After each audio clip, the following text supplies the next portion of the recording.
On est tous déjà arrivés dans une région où l'on ne connaît personne. Aucune rue, aucun monument, aucune tradition, rien. Même l'accent, on ne le comprend pas. Alors, dans ces moments-là, on a besoin d'un guide.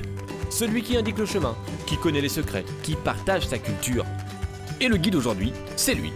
Et pour l'aider dans son tour de France, il a fait appel à toutes les télés locales et régionales du pays.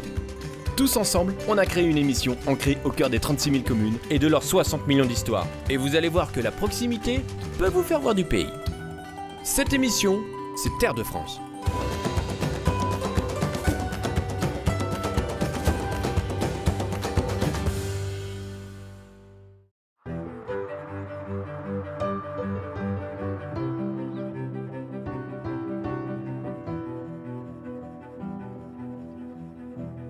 Follow me down, there is somewhere I want to go. Up on the stars, or down below, below, below, below. You don't know how this came to be. You don't know how this came to be. Bienvenue dans ce nouveau numéro de Terre de France reportage. Nous sommes aujourd'hui dans les Hauts-de-France, comme on dit, le parc du Marcanterre, là où nous sommes, la baie de Somme où nous irons tout à l'heure, le Crotoy, vous connaissez ce nom, Saint-Valery-sur-Somme aussi, de l'autre côté de la baie. Toute une journée que nous allons passer ici. Et puis, grâce au reportage de WEO, c'est un paysage, un décor, une région extraordinaire que vous pourrez voir vivre pendant les 4 saisons. Le temps d'aller chercher une paire de jumelles et on retrouve Philippe qui va nous faire découvrir ce parc du Marcanterre.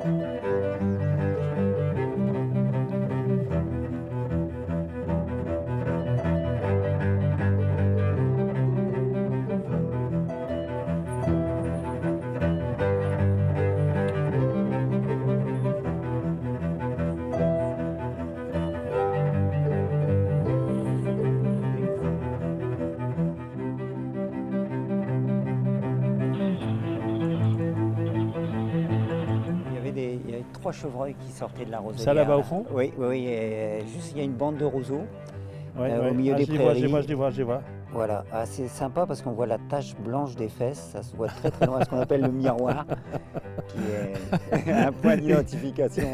Et ce sont des canards là qui sont tous là sur l'eau? Voilà, là il y a pas mal de canards, de foulques. On a eu des petites gelées là, pendant 2 matinées, une partie du plan d'eau est gelée, ça commence à dégeler. Donc dès qu'il y a un espace qui se dégèle, hop, tout le monde vient boire, tout le monde vient se nourrir sur ces petits espaces dégelés. Ça donne des belles ambiances. Je vous présente Philippe, Philippe qui est ornithologue ici au parc du Marcanterre. Alors c'est quoi le parc du Marcanterre? La baie de Somme, le parc du Marcanterre, c'est connu, le nom est connu, Oui. mais c'est pas si grand que ça finalement. Non, le parc du Marcanterre a 200 hectares, c'est un espace protégé de 200 hectares sur 7000 hectares d'estuaire et puis sur 70 km de côte picarde, bien préservée. C'est un des espaces des Hauts-de-France les plus préservés. Vous avez 11% d'urbanisation. Donc c'est un lieu avant tout... Donc les oiseaux sont tranquilles. Voilà. Les oiseaux savent qu'ici ils ne risquent rien? Ils ont une très bonne mémoire. Ils savent les lieux pacifiques, les lieux protégés. Ils savent les endroits où l'homme est en harmonie avec la nature. L'homme est présent, il y a 160 000 visiteurs. D'ailleurs, on l'entend. Hein. Voilà. C'est quoi le bruit là? C'est un tracteur? C'est quoi? Alors, c'est mes collègues qui sont en train de limiter la végétation sur certaines berges pour créer des zones de vasières pour les petits échassiers. Donc, et là, ça leur fait pas peur. Les oiseaux savent que c'est pas dangereux. Voilà, c'est pas dangereux. C'est l'histoire des aéroports où il y a énormément d'oiseaux qui stationnent. Alors que les avions font du bruit au décollage, etc. Tout à l'heure, en se prenant un petit café, là, avant de venir ici sur ce poste d'observation, vous avez parlé de votre... Philippe, de votre conception de l'écologie, avec des visiteurs qui vous disent « Ouais, mais bon, l'écologie, il y en a marre, quoi. Ça nous embête, pour ne pas dire autre chose. » Et vous avez une réponse que j'aime bien, moi. C'est vrai que on entend parler aujourd'hui que la protection de la nature peut être un frein au développement humain. Ici, vous avez 160 000 visiteurs, vous avez 1 million de visiteurs qui viennent sur la côte picarde, notamment pour des week-ends ou pour des courts séjours. Et souvent, ces visiteurs, quand ils me disent la protection de la nature, il peut y en avoir marre, et je leur pose la question, mais pourquoi on vient sur le littoral picard? Pourquoi vous êtes là? Et tous me répondent pour la nature, pour les grands espaces. Donc, La nature, la protection de la nature, c'est un élément territorial, c'est un élément de développement territorial, c'est un élément de développement de la biodiversité, de la richesse, de la faune et de la flore, et on en fait partie. Avec notre économie, avec notre agriculture. L'un n'est pas exclusif de l'autre, enfin les deux peuvent très bien coexister. Non seulement ils peuvent coexister, mais ils sont complémentaires, ils sont indispensables.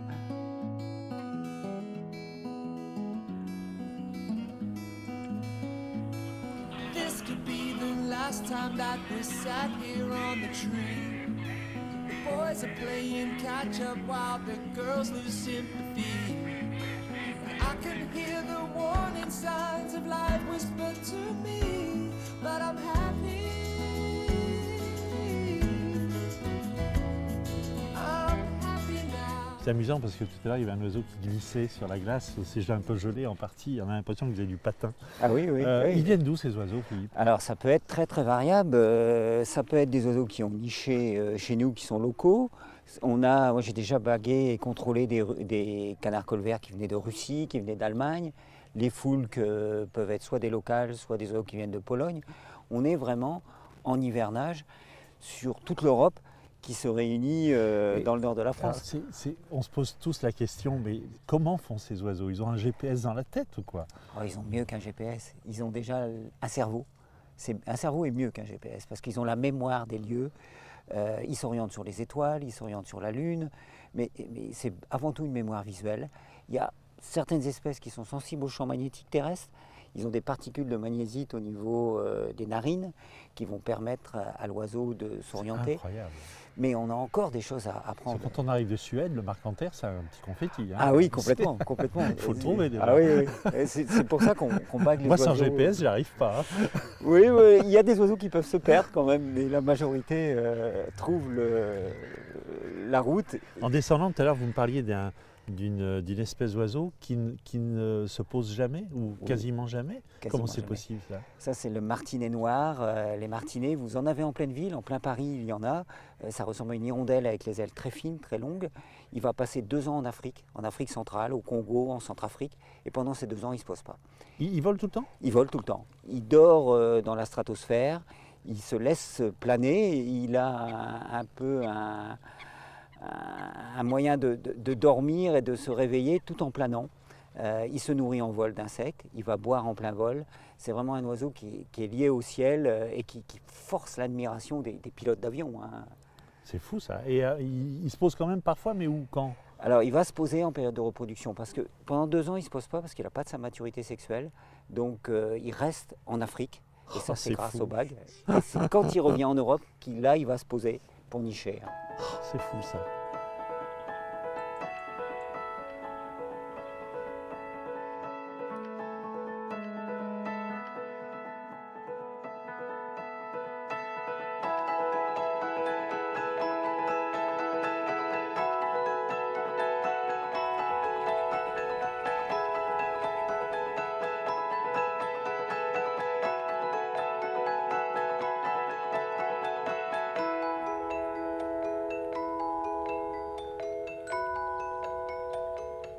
Ben voilà celle qui était toute seule. Ah, elle a été voir revient. le groupe d'oies et là elle revient pour rejoindre l'autre et elle appelle. C'est amusant parce que ce sont des couples pour la vie. Oui. Il n'y a pas de divorce alors. C'est très rare. Les couples d'oies cendrées sont formés pour la vie et c'est très très rare qu'il y ait divorce. S'il y a un divorce, celui qui reste tout seul, il va rester toute sa vie tout seul. C'est très rare qu'il va se réaccoupler avec une autre oie cendrée. Il y a plus de fidélité chez les oiseaux que chez les hommes. Alors, il y a 80% des espèces où les couples sont souvent extrêmement fidèles. Qu'est-ce qui vous a amené à faire ce métier? Enfin, c'est un métier, oui. C'est mon C'est père. une passion, c'est un métier. Mon père était facteur et il a été prisonnier de guerre pendant 5 ans dans les camps nazis. Et il n'était pas ornithologue, il n'était pas naturaliste, il avait une soif du vivant, de la liberté. Et il m'a appris à regarder un tableau, à regarder un monument, à regarder une statue, à regarder un oiseau, avec cette force de liberté et de vie. Et l'oiseau, c'est de la liberté. Et l'oiseau, c'est la liberté. Et je pense que quand il était dans les camps, il regardait les oiseaux passer en vol, certainement. Ouais. Sûrement. Ouais. Et le parc du Marcanterre, c'est une création finalement. Complètement. Parce que c'est réserves naturelles d'État, ceci, cela, machin. Mais au départ, c'est une création. Complètement, ouais, c'est Michel Janson. Dans les espaces protégés, il y a souvent des hommes derrière. Et dans toutes les activités, il y a des hommes. Et Michel Janson a voulu protéger cet espace qui était des anciennes terres agricoles. C'est un polder, c'est des terres qui ont été gagnées sur la mer.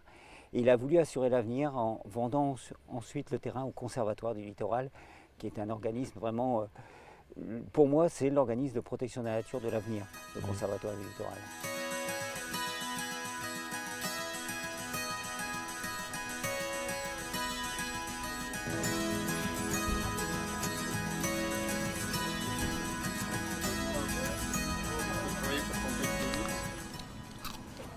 Je crois qu'il m'a vu, hein. Eh oui, Comme trop si tu vas tard. voir, hein.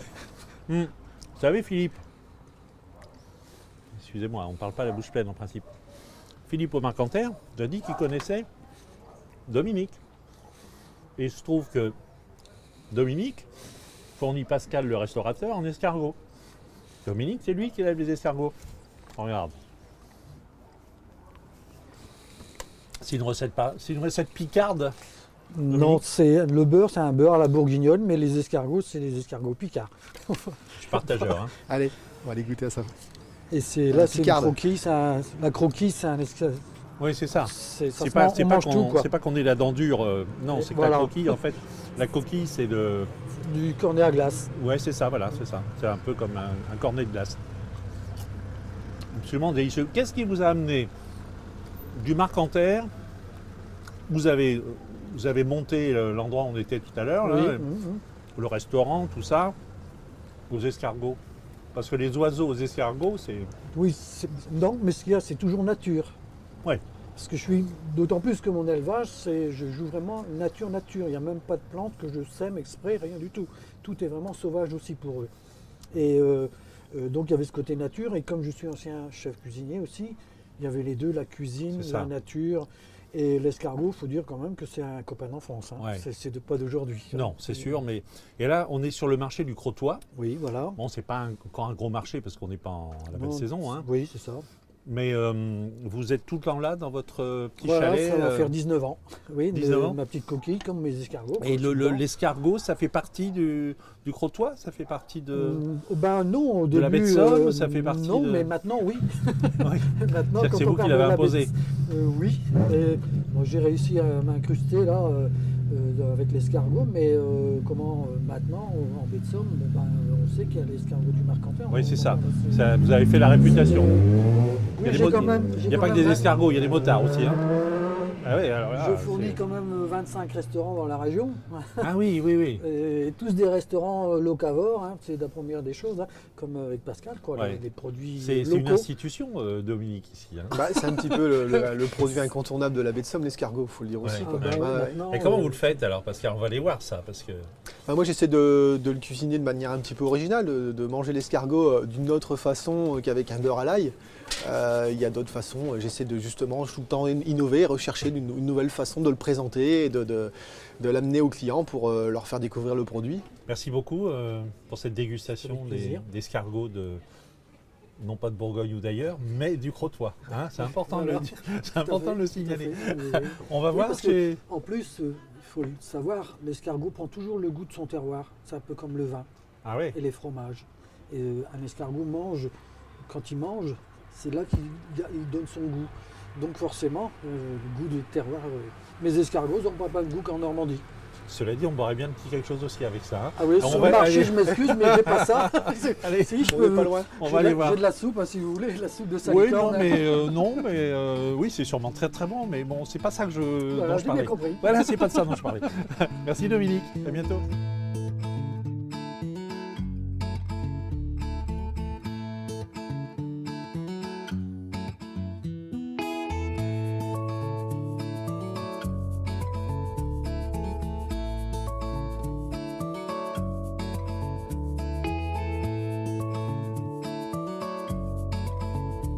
Bah les voilà les escargots de Dominique, des petits gris ça, hein. Ouais, c'est des petits gris. Regarde, ça c'est... Bon, faut pas que je Donc ça, casse. c'est du maquereau fumé. Voilà, donc on a fumé nous-mêmes. Hein, c'est les filets de maquereau qui sont pêchés là au large de la baie. Bon, champignons ça, ok. Jeunes pousses épinards. Une pousse d'épinards. On aurait pu confondre avec une salade, hein, mais non, ce sont des jeunes pousses Avec d'épinards. la masse, par exemple. Et ça, c'est quoi? Donc ça, c'est une petite timbale de feuilles de... Alors, c'est pas la feuille de brique, c'est la feuille de philo. C'est beaucoup plus fin que la brique. D'accord. Pour apporter un petit support. Ça se cuit dans un moule et ça Voilà, permet on lui a de donné faire... tout Et puis là, on a... Alors là, on a quelques des baies petites choses. d'arbousier. Ouais. Des baies d'arbousier qui sont ramassées dans le Marcanterre, Oui, sur les petits arbustes qu'on appelle l'arbousier. Voilà. oui, d'accord. Et ça, les Les petites rondelles rondelles de radis, Ouais, une petite c'est ça. jeune pousse. D'accord. Allez, on y va, chef. C'est parti, on va faire la recette. On commence à avoir faim, moi, avec toutes ces histoires-là.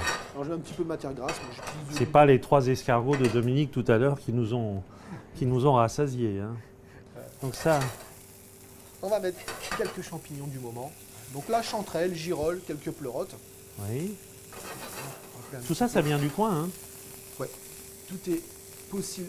Quand on peut utiliser les produits de la région, on part dans les produits de la région. Ouais, après, quand il n'y en a pas... Quand il n'y en a évidemment. pas, soit ils viennent de Et plus on loin, met- et on met généralement le- on arrête de les cuisiner, parce qu'on a toujours autre chose qui vient. Oui, bien sûr.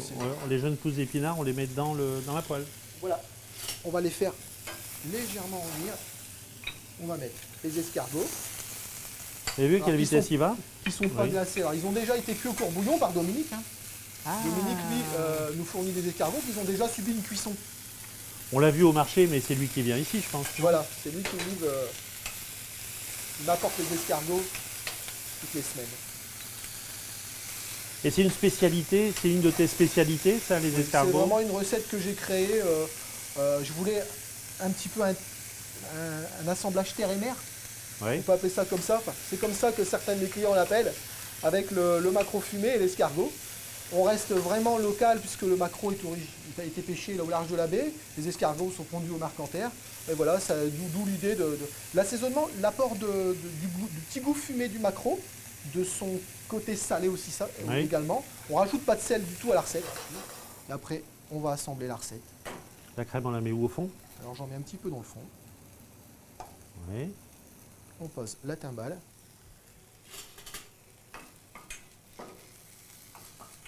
Et on remplit. Voilà, donc c'est On une garnit. cuisson. Parce que remplir, Comme c'est les pas beau. escargots et les maquereaux sont déjà cuits. On a juste fait suer un tout petit peu les champignons. Voilà. La jeune Champignons. pousse d'épinard apporte un peu de verdure. J'aime bien les fraîcheur. termes, champignons qui suent, c'est beau ça. Ouais, voilà. C'est les termes de qu'on a Le fait chef. dans notre cuisine. Voilà. Mmh. Donc les portions sont calculées pour remplir la timbale. Et après, encore un peu de sauce? Voilà, on va venir arroser avec un tout petit peu de sauce.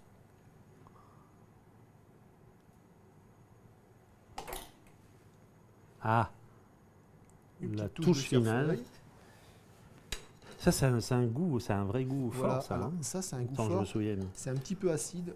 Ouais. Ça va venir apporter un petit peu d'acidité. Un peu au plat. d'acidité, d'accord, Un tout d'accord. petit peu.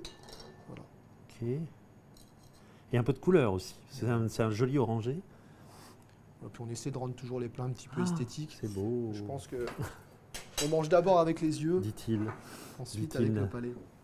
Je, Voilà. je sers en salle. Allez-y. Bonne dégustation. Ça va, c'est pas froid. Merci, chef.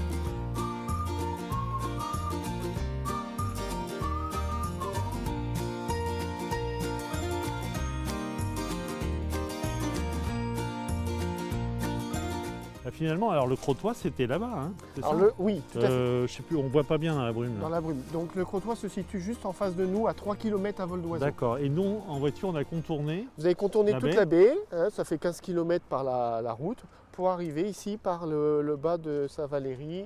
En domine. Voilà, le quartier Tous les- portuaire. Alors, c'est beaucoup plus gros, Saint-Valery. C'est une ville qui comporte 2800, enfin où il y a 2800 Oui, oui, habitants, donc c'est une petite ville qui se décompose en deux parties bien distinctes. Il y a la ville basse, là, avec le port, le quartier des pêcheurs, la digue promenade, et la ville haute, entourée encore d'une muraille, d'un rempart. On a le Et ici, on est sur un point haut qui est le calvaire. Je vous présente Hervé de l'Office de tourisme de la baie de Somme, hein, Oui, parce que enchanté. ça comprend à la fois Saint-Valery-sur-Somme et aussi La station de Cailleux. la station de Cailleux. Oui, sur mer. Donc il connaît évidemment très bien cette région. Ici, c'est un peu, comment dirais-je, c'est très touristique d'abord. Oui, exact. C'est le Saint-Tropez du Nord parfois, c'est ce On qu'on dit appelle la aussi, non? Saint-Trope du Nord. La Saint-Trope du Nord. Ou le fleuron de la côte Picarde. Ouais. Mais c'est vrai que c'est une ville qui a gardé tout son cachet, tout son charme. Il n'y a pas Voilà. d'immeubles hauts. Il y a encore les maisons de pêcheurs, les toits en ardoise, les venelles. Enfin, il y a Voilà, absolument c'est- tout ce qui fait le cachet, hein. Ouais, c'est une ville qui a gardé son jus, ses quartiers authentiques, le quartier du Courguin avec les petites maisons de pêcheurs, Ouais. les unes alignées les unes par rapport aux autres, légèrement en hauteur, assez colorées, toutes les petites toitures en ardoise, les petites courettes, et puis la ville médiévale avec les maisons à colombage, les murailles, les rues fleuries.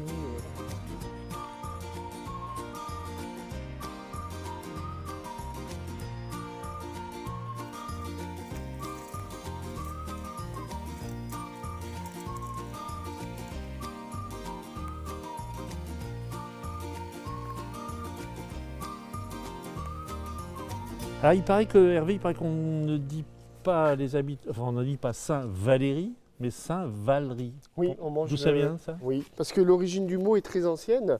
Le moine qui est venu évangéliser cette région au 7e siècle, en l'an 611, le moine s'appelait Galaric, c'était un disciple de Saint Colomban, il venait de l'abbaye de Luxeuil. Ouais. Et les gens, il s'appelait Galaric, et donc les gens du pays n'arrivaient pas à prononcer son nom, c'était très celtique. Oui. Et donc ils l'appelaient plutôt Walric, d'où le nom de Valery. Voilà. Ah, alors comment on appelle les habitants de Valery-sur-Somme? Saint-Valery-sur-Somme. Alors, par contre, on les appelait les Valéricains ou les Valéricaines. Ah, c'est un petit côté.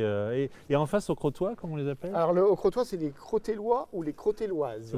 C'est un peu moins beau quand même. C'est un petit. Oui, alors dans le temps, il y avait une petite guéguerre entre les deux pays. Et c'est vrai qu'on les appelait les Crottés, puis eux, ils nous appelaient les Vauriens en échange. Ah, Mais- c'est sympathique. oui, c'est bon, sympathique. ça, c'est voilà, Bon, c'est ça a fini, disparu, ça tout a ça. disparu, C'est de la vieille voilà, histoire. tout à fait. Ah, on est où ici? Dans des rues. Voilà, on c'est est dans- très Moyen-Âge ici. Oui, hein, dans voilà, toute on cette est à partie. l'intérieur de la cité médiévale, on est dans une petite rue annexe ici, derrière la mairie, la rue Questive, donc une petite rue pavée très moyenâgeuse.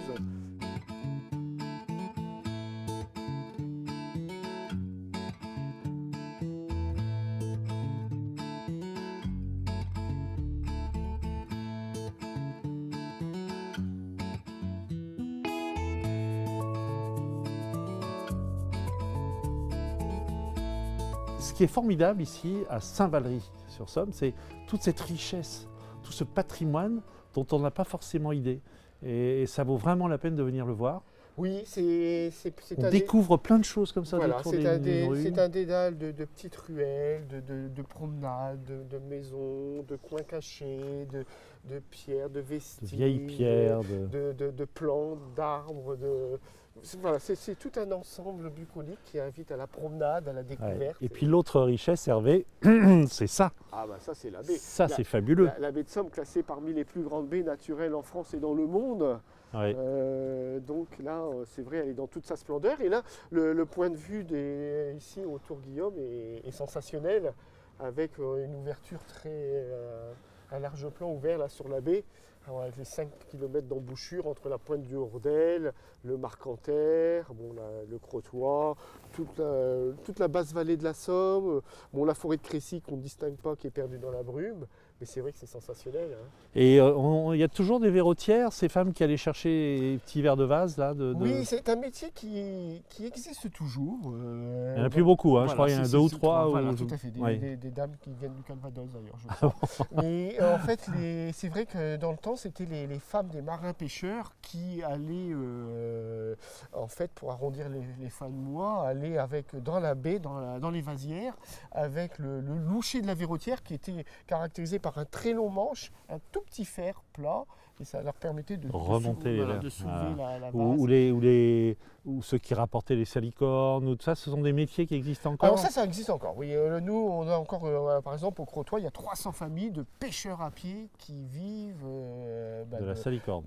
oui, enfin du ramassage de coques Oui. déjà l'hiver. Oui. Et ensuite, en période estivale, justement, lorsqu'il y a moins de revenus, ils peuvent se cueillir les plantes dans la baie, donc les plantes halophiles, notamment les astères maritimes, les oreilles de cochon, Oui. et la salicorne. Alors, les passe-pierres, d'ailleurs. Ce que je peux vous dire, merci beaucoup Hervé, ce que je peux vous dire, c'est qu'on n'a pas tout vu, évidemment, de Saint-Valery-sur-Somme. Il y a encore plein de trésors, mais bon, vous avez remarqué, la nuit est en train de tomber. On a passé 24 heures ici, un peu autour de la baie de Somme, hein, et on n'a qu'une envie, c'est de revenir. Voilà, j'espère que vous ferez comme nous. C'est la fin de ce Terre de France reportage, et je vous dis à bientôt. Merci Hervé. Merci à vous.